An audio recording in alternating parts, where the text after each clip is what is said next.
রাসূলুল্লাহ সাল্লাল্লাহু আলাইহি ওয়াসাল্লাম কদরের রাতগুলোতে কি কি ইবাদত করতেন। আমি খুঁজে 5টা আমলের কথা পেয়েছি বিশেষভাবে। রাসূল সাল্লাল্লাহু আলাইহি ওয়াসাল্লাম বলেছেন, মান হুরিমা খায়রাহা ফাকাদ হুরিম, যে কদরের বরকত থেকে খায়ের থেকে বঞ্চিত হলো সে আসলেই বঞ্চিত। হি ইজ দ্য লুজার, সে হতভাগা, সে পোড়া কপাল, সে বঞ্চিত। লাস্ট 10 days অফ রমাদান খুব গুরুত্বপূর্ণ, সবচেয়ে the cream time of Ramadan. I repeat, এটা রমাদানের একেবারে মাহেন্দ্রক্ষণ। এই 10 দিনের যে কোনো 10 রাতের যে কোনো রাত কদর হয়ে যেতে পারে, বিশেষ করে অড নাইটস গুলো 21, 23, 25, 27 এবং 29, যে কোনো দিন হয়ে যেতে পারে কদর। তো বুদ্ধিমানের কাজ হচ্ছে আমরা যেন রমাদানের শেষ 10 রাতে লাগাতার একইভাবে একই স্পিডে আমরা যেন ইবাদত করি। কোনো রাতে বেশি করলাম, হয়তো 27-এর রাতে আমি খুব ভাব গাম্ভীর্য নিয়ে, খুব আবেগ নিয়ে ইবাদত করলাম, কিন্তু হয়ে যেতে পারে যে এবছর কদর ছিল 25-এর রাত, হতে পারে না? পারে। তো আমরা তো মিস করে ফেললাম। তো আমরা যেন মিস না করি। বুদ্ধিমানের কাজ হবে সমানতালে ইবাদত করা। এবং এটা এত গুরুত্বপূর্ণ, রাসূল সাল্লাল্লাহু আলাইহি ওয়াসাল্লাম এত এমফাসাইজ করে কোনো রাতের কথা বলেন। আরবি মাস অনুযায়ী 354টা রাতের মধ্যে সবচাইতে শ্রেষ্ঠ রাত, সবচাইতে শ্রেষ্ঠ রাত সূর্য ডোবার পর থেকে হাত্তা মাতলাইল ফাজর, ফজরের সূচনা লগ্ন পর্যন্ত শান্তিময় এ রাত, বরকতের এ রাত। রাসূল সাল্লাল্লাহু আলাইহি ওয়াসাল্লাম বলেছেন, মান হুরিমা খায়রাহা ফাকাদ হুরিম, যে কদরের বরকত থেকে খায়ের থেকে বঞ্চিত হলো সে আসলেই বঞ্চিত। হি ইজ দ্য লুজার, সে হতভাগা, সে পোড়া কপাল, সে বঞ্চিত। মান হুরিমা খায়রাহা ফাকাদ হুরিম, যে কদর পেল না সে হতভাগা। এখন আমরা কি হতভাগা হতে চাই? আমরা তো শুরুতে অনেক হোপফুল ছিলাম, এত এত ব্লেসিংস, এত এত বরকত, রহমতের ফলগু ধারায় আমরা প্লাবিত হচ্ছি রমাদানে। তা আমরা তো হতভাগা হতে চাই না। তো আমরা যেন এই শেষ 10 দিন এক তালে আন্তরিকতার সাথে ঈমান ও ইহতিসাবা আমরা যেন ইবাদত করি। সম্মানিত ভাই এবং বোনেরা, তাহলে আমরা সৌভাগ্যশীলদের অন্তর্ভুক্ত হতে চাই, হতভাগা হতে চাই না। আমরা এবার একটু শুনবো যে রাসূলুল্লাহ সাল্লাল্লাহু আলাইহি ওয়াসাল্লাম কদরের রাতগুলোতে কি কি ইবাদত করতেন। আমি খুঁজে 5টা আমলের কথা পেয়েছি বিশেষভাবে। কমন যে আমলগুলো সেগুলো তো ছিলই, বিশেষভাবে 5টা কাজ রাসূল সাল্লাল্লাহু আলাইহি ওয়াসাল্লাম কদরের রাতে করতেন। 1 নম্বর কাজ হচ্ছে তিনি সারা রাত জেগে ইবাদত করতেন এবং পরিবারের লোকদেরকে ঘুমোতে দিতেন না, উঠিয়ে দিতেন। বছরের অন্য কোনো সময়ে সারা রাত জেগে ইবাদত করার কোনো নজির রাসূল সাল্লাল্লাহু আলাইহি ওয়াসাল্লামের জীবনে ছিল না। সব রাতে ঘুমাতেন। আমি জোহর বারুতে একটা কনভেনশনে the daily routine of prophet সাল্লাল্লাহু আলাইহি ওয়াসাল্লাম একটা আলোচনা করেছিলাম, যেখানে রাসূল সাল্লাল্লাহু আলাইহি ওয়াসাল্লামের দৈনন্দিন জীবনের রুটিন আলোচনা করেছিলাম। সেখানে আমরা বলেছি যে রাসূল সাল্লাল্লাহু আলাইহি ওয়াসাল্লামের দৈনন্দিন অভ্যেস ছিল তিনি এশার পরেই তাড়াতাড়ি ঘুমিয়ে পড়তেন আর মিড নাইটে উঠতেন। রাসূল সাল্লাল্লাহু আলাইহি ওয়াসাল্লামের কর্মদিবস শুরু হতো মিড নাইটে। আমাদের তো সকালে আরো অনেক পরে শুরু হয়। রাসূল সাল্লাল্লাহু আলাইহি ওয়াসাল্লামের কর্মদিবস শুরু হতো বেসিক্যালি মিড নাইটে। এশার পরে কথাবার্তা না বলে আগে ঘুমোতে যেতেন, মিড নাইটে উঠতেন, কিন্তু ঘুমাতেন। ঘুম ছাড়া রাত কাটাতেন না। সারা বছরের এটা ছিল যে এশার পর পরে ঘুমোতে যেতেন, except the last 10 days of Ramadan. রমাদানের শেষ 10 রাতে রাসূল সাল্লাল্লাহু আলাইহি ওয়াসাল্লাম ঘুমাতেন না। এই 10 দিনের ব্যাপারেই পাওয়া যায় সারা রাত জেগে তিনি ইবাদত করতেন। আম্মা জান আয়েশা রাদিয়াল্লাহু তাআলা আনহা বলেন, ইযা দাখালাল আশরু আহইয়াল লাইলা ওয়া আইখাযা আহলা ওয়া জাদ্দা ওয়া শাদ্দাল মিজার। রমাদানের শেষ দশক যখন আসতো রাসূল সাল্লাল্লাহু আলাইহি ওয়াসাল্লাম সারা রাত জেগে ইবাদত করতেন।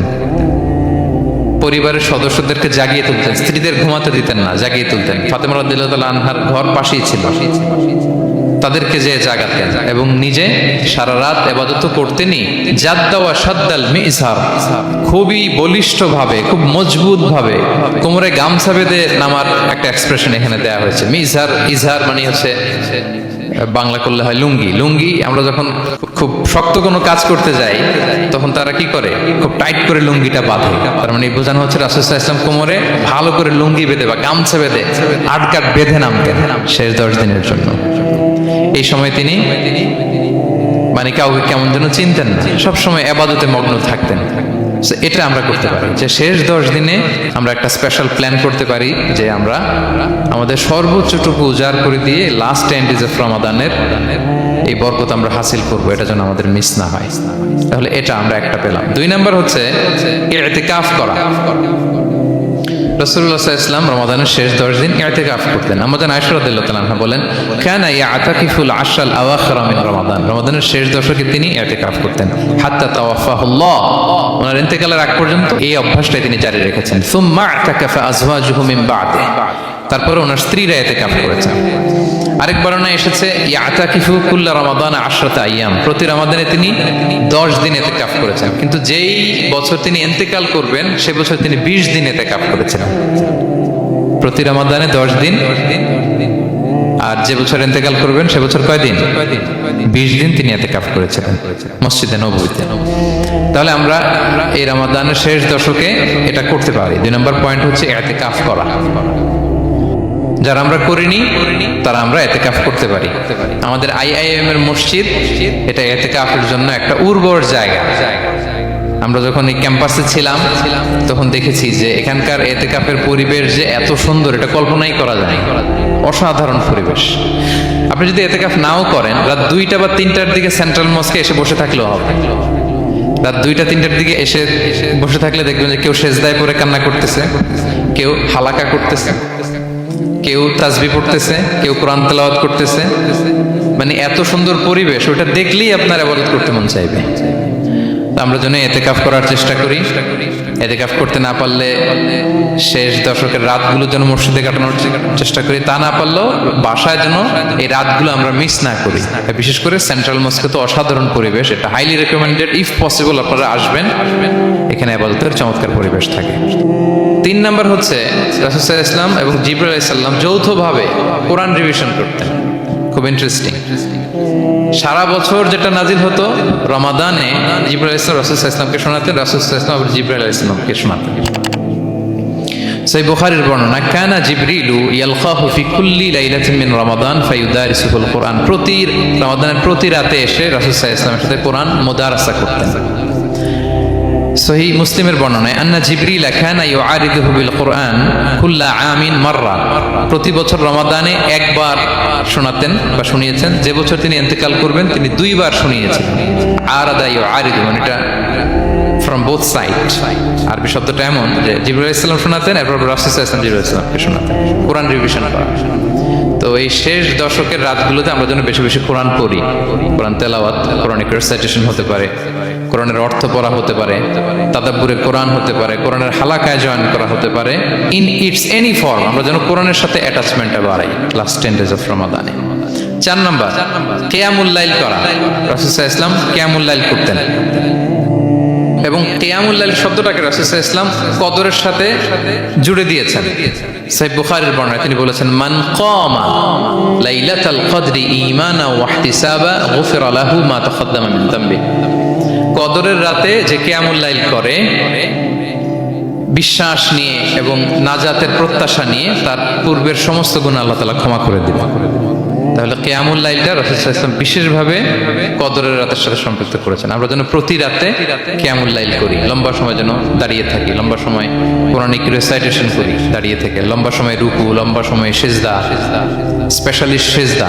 আকরাবু মা ইয়াকুনুল আবদু মির রাব্বিহি ওয়া হুয়া সাজিদ ফাআকসিরু ফিহি দুআ। বান্দা যখন সিজদায় থাকে আল্লাহ সবচেয়ে কাছে থাকে। তো আমরা তো আল্লাহর সবচেয়ে কাছে যেতে চাই এই ক্রিম টাইমটাতে, কি বলেন? আমরা যেন লম্বা সময় সিজদাতে থাকি। কিন্তু আমাদের অনেকের যেটা হয়, নামাজে তাড়াহুড়ো, অনেকের সব ব্যস্ততা যখন নামাজে দাঁড়ায় এরকম হয়ে যায়।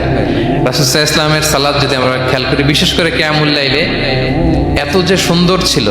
আম্মা জান আয়েশা রাদিয়াল্লাহু তাআলা আনহাকে জিজ্ঞেস করা হয়েছিল যে, হে আম্মা জান, রাসূল সাল্লাল্লাহু আলাইহি ওয়াসাল্লামের কিয়ামুল লাইল কেমন ছিল, কিভাবে কিয়ামুল লাইল করতেন?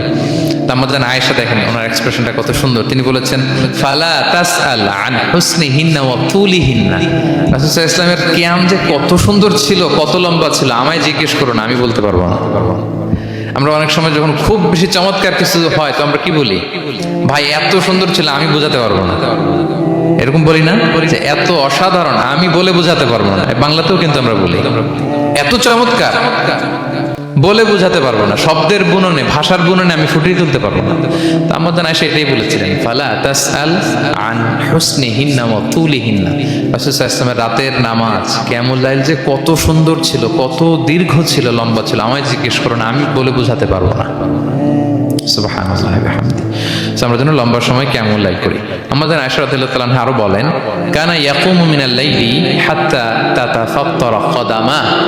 এত দীর্ঘ সময় দাঁড়িয়ে থাকতে থাকতে ওনার পা ফুলে যেত, পা দুটো ফুলে যেত। আপনিও দীর্ঘ সময় দাঁড়িয়ে দেখেন যে পায়ে ঝিম ধরে যাবে, পা ফুলে যাবে, এটা করতেন রাসূল সাল্লাল্লাহু আলাইহি ওয়াসাল্লাম। তো আমাদের আয়েশা বলেন, ইয়া রাসূলুল্লাহ লিমা তাসনাউ হাযা ওয়া ক্বাদ গুফিরা লাকা মা তাকদ্দামা মিন যামবিকা মা তাআখার। আপনি এত কষ্ট কেন সহ্য করেন নিজের দেহের উপরে? আপনার তো আগের পরের সব গুনাহ মাফ। আদতে তো রাসূল সাল্লাল্লাহু আলাইহি ওয়াসাল্লামের গুনাহই নেই, তিনি নিষ্পাপ। এত কষ্ট কেন করেন? আপনার আগের পরের সবই তো মাফ করে দেয়া হয়েছে, কেন করেন? রাসূল সাল্লাল্লাহু আলাইহি ওয়াসাল্লাম উত্তর করেছেন, আফালা উহিব্বু আন আকুনা আবদান শাকুরা। আয়েশা, আমি কি শুকরগুজার বান্দা হতে পছন্দ করব না? আল্লাহ তাআলা আমাকে তার রহম এবং করমে সব মাফ করে দিয়েছেন, কিন্তু আমি কি শুকরগুজার হব না? আমি কি আমার রোলটা প্লে করব না? আমি কি নিজেকে সঁপে দেব না আল্লাহ তাআলার কাছে জায়নামাজে? তো এটা ছিল সংক্ষেপে রাসূল সাল্লাল্লাহু আলাইহি ওয়াসাল্লামের কিয়ামুল লাইলের ধরন। এইভাবে তিনি দীর্ঘ সময় কিয়ামুল লাইল করতেন। আমরা যেন এটা করি। সেন্ট্রাল মস্কে কিয়ামুল লাইল এবছরও নিশ্চয়ই হচ্ছে, আমরা যেন অংশগ্রহণ করি। 5 নম্বরে রাসূল সাল্লাল্লাহু আলাইহি ওয়াসাল্লাম দোয়া করতেন। এই কদরের রাতগুলোতে খুব বেশি বেশি দোয়া করতেন। দোয়া নিয়ে আমরা একটা জুমার খুতবা দিয়েছিলাম, সেখানে আমরা বলেছিলাম যে দোয়া হতে হবে খুব আন্তরিক দোয়া, রোবোটিক দোয়া যেন না হয়। আপনার আবেগ, ভালোবাসা, মনের মাধুরী মিশিয়ে, চোখের পানি মিশিয়ে, অশ্রু সিক্ত করে এই দোয়াটা করতে হবে, তাহলে সে দোয়া আল্লাহর কাছে কবুল হবে। আমরা যেন আমাদের ভাব, আবেগ সব ঢেলে দিতে পারি আমাদের দোয়াতে, আমাদের সিজদায়, আমাদের কিয়ামুল লাইলে। এবং যে কোনো ভাষায় পৌরাণিক দোয়াগুলো রেকমেন্ডেড, হাদিসের মাসুরগুলো রেকমেন্ডেড। তাছাড়া আপনার নিজের ভাষায় আপনার কি চাওয়া, আপনার কি আকাঙ্ক্ষা, আপনার মনের কষ্ট, যাতনা সবকিছু আপনি আল্লাহ তাআলার কাছে পেশ করুন। এবং আম্মা জান আয়েশা জিজ্ঞেস করেছিলেন, ইয়া রাসূলুল্লাহ, আমি যদি কদর পেয়ে যাই আমি কি বলবো এই রাতে? মা আদউ, কি দোয়া করব? রাসূল সাল্লাল্লাহু আলাইহি ওয়াসাল্লাম বললেন, তাকুলিন, আয়েশা তুমি বলবে, আল্লাহুম্মা ইন্নাকা আফুন তুহিব্বুল আফওয়া ফাআফু আন্নি। আয়েশা তুমি যদি কদরের রাত পেয়ে যাও এটা বলবে, হে আল্লাহ আপনি ক্ষমাশীল, আল্লাহ আপনি ক্ষমাকে পছন্দ করেন, আল্লাহ তাই আপনি আমায় ক্ষমা করেন। হে আল্লাহ আপনি ক্ষমাশীল, আপনি ক্ষমাকে পছন্দ করেন, আল্লাহ আপনি আমাকে ক্ষমা করেন। এই দোয়াটা আমরা যেন বেশি বেশি করি। আমার সাথে সাথে সবাই একটু পড়ুন মেহেরবানি করে, আল্লাহুম্মা ইন্নাকা আফুন তুহিব্বুল আফওয়া ফাআফু আন্নি। আল্লাহুম্মা ইন্নাকা আফুন তুহিব্বুল আফওয়া ফাআফু আন্নি। হে আল্লাহ আপনি ক্ষমাশীল, আপনি ক্ষমা করাকে পছন্দ করেন, আল্লাহ আমাকে ক্ষমা করেন। আমরা আমাদের নিজেদের ভাষায় অনেক দোয়া করতে পারবো, কিন্তু রাসূল সাল্লাল্লাহু আলাইহি ওয়াসাল্লামের শেখানো দোয়াগুলো এটা হচ্ছে মানে very precise in wording but comprehensive in meaning. এটার অর্থ, এটার আবেদন এটা অনেক বেশি। আমি অনেক 10টা-20টা বাক্য বলে এত সুন্দর কথা মিলাতে পারবো না। রাসূল সাল্লাল্লাহু আলাইহি ওয়াসাল্লাম যেটা শিখিয়ে দিয়েছেন, আগে আল্লাহর প্রশংসা করলাম, আল্লাহ আপনি ক্ষমাশীল, আবারও প্রশংসা, আল্লাহ আপনি তো ক্ষমা করকে পছন্দ করেন। যেটা আপনি পছন্দ করেন না ওইটা তো চাচ্ছেন, যেটা আপনার পছন্দ, যেটা আপনি করতে ভালোবাসেন, গাফিরি যামবি ওয়া কাবিলি তাওব, আপনি ক্ষমা করাকে পছন্দ করেন, তওবা কবুলকে আপনি পছন্দ করেন, তো সেটাই তো চাচ্ছি আপনার কাছে, আপনি আমার তওবা কবুল করুন, আল্লাহ আপনি আমাকে ক্ষমা করুন। এই দোয়াটা প্রত্যেক রাতে যেন আমরা বেশি বেশি করি সম্মানিত সুধী। এবং এই যে রিমাইন্ডারগুলো শুনলাম, এটা রমাদানের পরেও যেন আমরা অব্যাহত রাখি।